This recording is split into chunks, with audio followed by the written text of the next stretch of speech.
As we get back to the track, it's the Prefontaine women's 800 meters. Mary Moraa was the last athlete to be introduced, the reigning world champion, last year's world champion, and the Olympic champion, Athing Mu. She loves to compete on this track. This is where she set the American record 2 years ago in 2021. Next out, Natoya Gould-Toppin of Jamaica. And she has had another good year. She was 5th in the World Championship final last year, 6th in the Doha World Championships, and she was 8th in Tokyo. The Australian Bissett, 29 years of age, dipped her area record and national record down to 157.78 earlier this year in London. It's been super quick in this discipline, as it has been with all the rest. Sage de Klecker, known more for her mile exploits, but she's stepping down. She did run 158 flat this year, as we get a look at La Motte of France. 3 times she's been the European Championship silver medalist in this event. So, Kara, back to Hungary. There was some question whether we would even see Athing Mu compete. She did show up, did get on the podium, but did not defend her title. And she's back here again to race at the site where she set the American record a while back. And what kind of race do you expect from her today? A bit more aggressive? I mean, we're about to find out, but I think maybe at World Champs she learned a little bit tactically. She took that lead and really pushed that pace and left an opening on the rail for Keely Hodgkinson to come through. We'll see what she does today. My concern with Athing Mu when she is in crowds is that we've seen it, and we saw it once on this track during the Olympic trials. Her back kick, because of her height, sometimes can lead to her getting tripped. So I'd like to see her stay out of that kind of traffic, as we see Kaylin Whitney doing the pace-making duties. Yeah, these pace setters that are brought into these races are asked to stay on a prescribed time, and that is what Kaylin Whitney is doing. The rest of the field a good 2 seconds back as she comes through in 55.90. And look at there, the podium from Budapest, gearing up for a fabulous run to the finish here in the Prefontaine women's 800 meters. This is incredibly tactic right now. Nobody wants to go out yet and put that target on their back. They're all running abreast on the track right now. Extremely, extremely tactic. The 3 women in 1st, 2nd, and 3rd have been on the podiums, not just this year at Worlds, but last year at Worlds as well. Hodgkinson, the world's fastest woman this year, but Moraa is right about where she was at Worlds. And that's Gould-Toppin, the former LSU standout, back there in 4th, now going up against the world champion Moraa, who's beginning to fade fast. And here now into the main straightaway, Hodgkinson on the inside, Mu on the outside. Athing Mu to the line, as she will be the Diamond League champion. New meet record. New American record.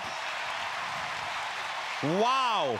For somebody who wasn't sure she was coming to Worlds, that was a heck of a statement to end the season, Kara. A different Athing Mu showed up today than we saw in Budapest. We saw a woman who was determined, who ran tactically smart. She let Keely Hodgkinson do the work. She was running out a little extra distance, but she was holding herself back. How about national records, not just for Mu, British record for Hodgkinson, and Jamaican record for Natoya Gould-Toppin as well. So a high-quality race continues the Hayward Magic this weekend in Eugene, Oregon. Wow, that was fast.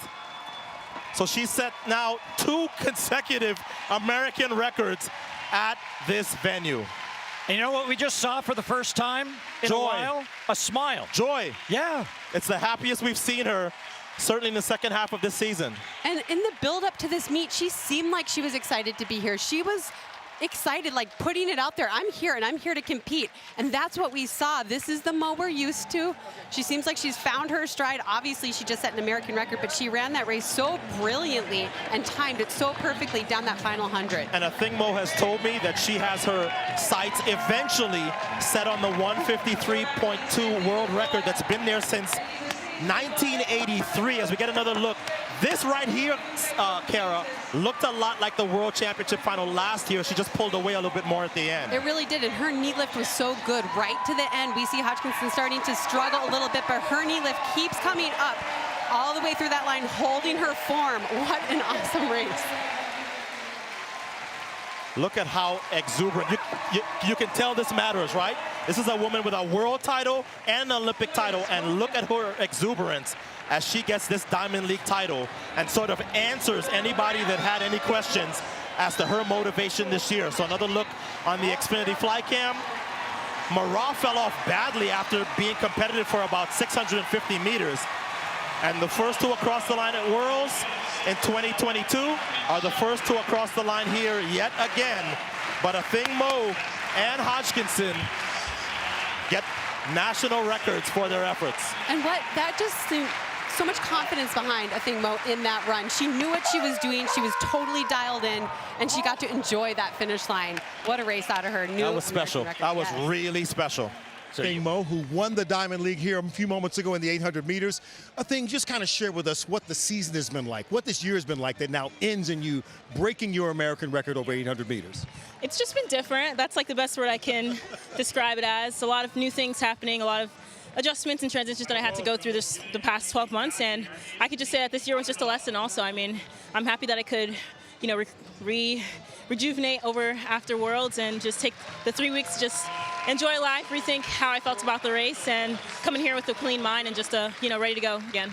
We noticed a couple things, not just the dominant performance, the great tactics at the end, but after it was all over, we saw joy in your face. Can you just describe that joy we saw? Yeah, I mean, that's just what I've been missing, I think, just this whole year. And, you know, thinking about Worlds, I was kind of really upset and taken back about the fact that I just didn't enjoy any day there, honestly. And, you know, waking up every day, I feel like I was pretty joyful, but then I know deep down it was more so being forced and just a natural and genuine feeling. So I'm happy, like I said, the past 3 weeks I kind of had moments just, you know, take back the whole entire me and, you know, really believe in what I could do and just how I'm feeling and, you know, where I want to be in this sport and where I want to, you know, take it from here. Despite your accomplishments, I had to look and see, you're just 21, right? And so you're still growing up in front of the world.